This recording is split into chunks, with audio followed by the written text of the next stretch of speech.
Hello everyone, this is Sudhanshu Sarkar, Assistant Professor, Department of Electrical Engineering, Narula Institute of Technology. Today I'm going to discuss superposition theorem.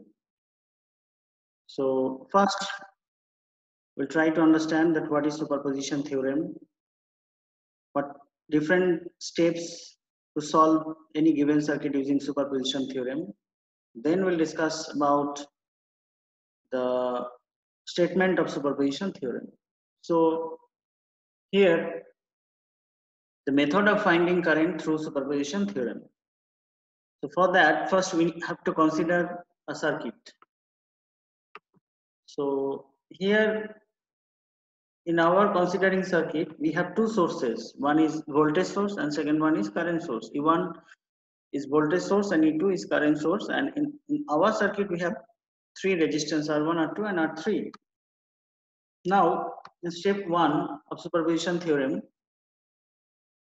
activating E1 source at a time and other source will be deactivated. That means in this figure, first we have to activate E1 and we need to deactivate E2. So for that, there is a method of deactivation of an energy source. So what are the method?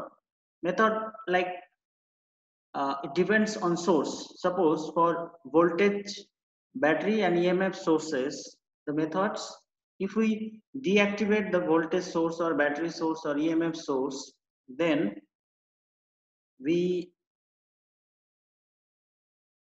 have to short circuited the line, the replaced line, and if it is a current source, then we have to open circuited that particular line.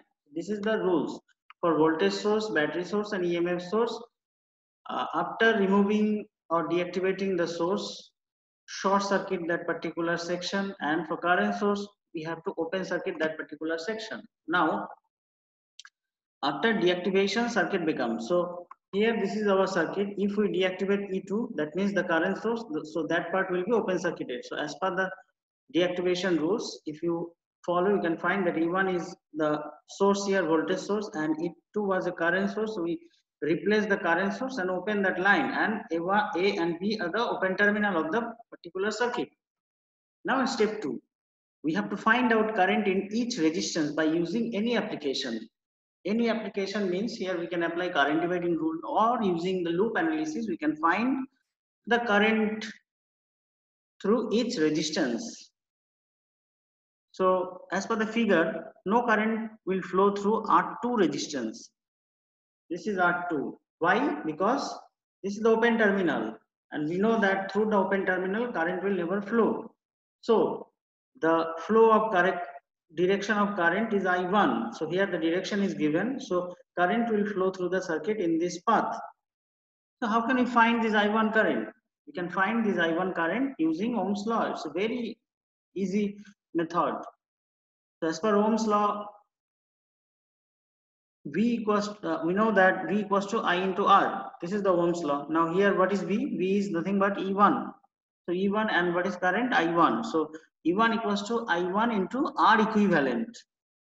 What is the significance of R equivalent? R equivalent significance is that we have to follow the resistance, whether it is series connected or parallel connected, or what is the actual connection scheme of different resistance inside the circuit. So here it's a very simple circuit. So the current is flowing through R1 and R3. The same current is flowing through R1 and R3. That means R1 and R3 connected in series. So from this equation, from this circuit, we can say that R equivalent equals to R1 plus R3. So from the above equation, E1 equals to I1 into R equivalent, we can find I1, the value of I1, that is E1 divided by R equivalent, that is equals to E1 divided by R1 plus R3. So in this way, we can find the current flowing through R1 and R3. Now in step 3, so in the first case, we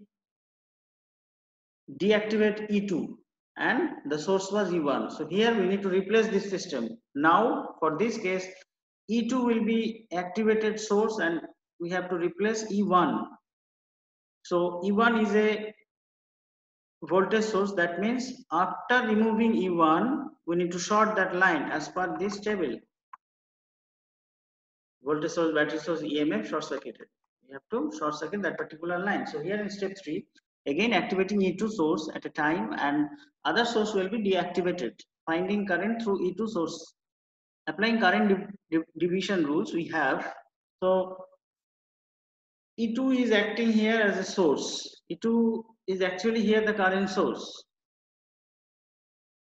So in my last lecture for Norton's theorem, I already defined or explained that what is current dividing rule. So here, look, for this case, what is the source current? Source current is E2. Then from this particular point, from this node where R1, R3 and R2 connected, current is dividing into two different paths. One current is flowing through R1 and another current is flowing through R3. The current which is flowing through R1, that is I1 star, and the current which is flowing through R3, that is I2 star. So using current dividing rule, we can easily find I1 star. I1 star, so what is I1 star? I1 star is the source current into opposite resistance. Here opposite resistance is R3 divided by the total resistance. That means R1 plus R3. So I1 star equals to E2, that is the source current into R1 opposite resistance divided by R1 plus R3, the summation of the resistance. So what will be the value of I2 star? I2 star, in the same way we can find I2 star, that is equals to E2, the source current, into opposite resistance for I2 is R1 divided by R1 plus R3. So in this way we can easily find the value of I1 star and I2 star. So this is the last step, step 4 of superposition theorem. Now final circuit is, in final circuit the entire energy source will be activated. Look, step 1, E1 was activated and E2 was deactivated. In step 2, E2 was activated, E1 was deactivated.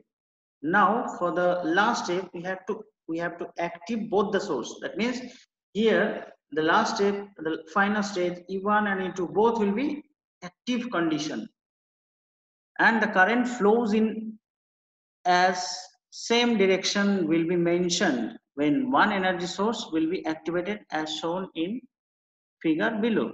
That means when both the sources acting simultaneously, then what will happen? So for this case, current direction will be opposite. Only for R3 resistance, current is same direction. That means current is coming from E1 and current is coming from E2. For R3 will be summation, because for R3 resistance both the current source is going downwards. That means for R3 the total current will be I1 plus I2 star. But for R1 and R2, what will happen? Look, when E1 was active, I1 current is going from E1 to the opposite direction. Now when E2 is active, for that case what is happening? From E2 source, I1 star current is flowing through E1. So we have to consider these also.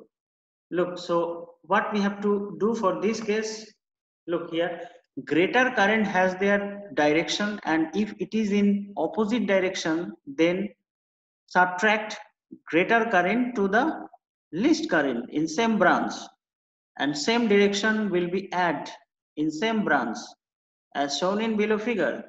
So I already mentioned in the last slide that for R3 resistance both the current is going downwards, that is same direction. So through R3 resistance, when both the voltage both the voltage source and current source is acting simultaneously, then the current through R3 will be I1 plus I2 star. But consider R1. So for R1, what is happening here? Through R1 the current is I1 minus I1 star, and through R2 the current is E2 minus 0 ampere. So as per the rules which is written on the top, the greater current has their direction, and if it is in opposite direction, then subtract greater current to the least current in same branch. So in this way, we can find the all branch current. So that's all about the superposition theorem. Now, statement of superposition theorem. From the last 4 steps, we can conclude the superposition theorem like this. The net effect produced in a resistance is equal to the individual effect produced in the same resistance. So I think now it is clear to all that it is nothing but the 4 steps. Here the 4 steps is written in a single line. The net effect produced in a resistance is equal to the individual effect produced in same resistance. So here individual effect is that effect produced when one energy source is active at a time and other source are deactivated. So in this way we can explain the superposition theorem, the basic of superposition theorem. Now this is the reference I used for making this PowerPoint presentation. And finally,